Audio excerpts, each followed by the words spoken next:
এই সমাজের মধ্যে মা বাবার সাথে খারাপ ব্যবহার করার মতো ছেলে পেলে অনেক বেশি, অনেক বেশি। যারা মা বাবাকে মা বাবা মনে করে না, মা বাবাকে ওই ধরনের আচরণ করে না যে আচরণের কারণে মা বাবা সন্তুষ্ট হবে। আর রাসূল সাল্লাল্লাহু আলাইহি সাল্লাম বলেছেন, যে সন্তানের উপর মা বাবা সন্তুষ্ট ওই সন্তানের উপর আল্লাহ সন্তুষ্ট। যেই সন্তানের উপর মা বাবা অসন্তুষ্ট, রাসূল সাল্লাল্লাহু আলাইহি সাল্লাম বলতেছেন ওই সন্তানের উপর স্বয়ং আল্লাহ অসন্তুষ্ট হয়ে থাকে। আছে কিনা সমাজে? আছে।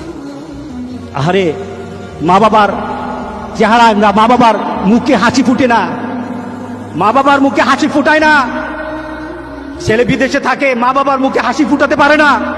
ছেলে ভালো চাকরি করে, মা বাবার মুখে হাসি ফুটাতে পারে না। ছেলের ঘরে ভালো রান্না থাকে, মা বাবা সন্তুষ্ট হতে পারে না। ওই সন্তান যত বড় নামাজি হোক, আজকের জুমার নামাজে সে নামাজ পড়ুক, সে জান্নাতে যেতে পারবে না।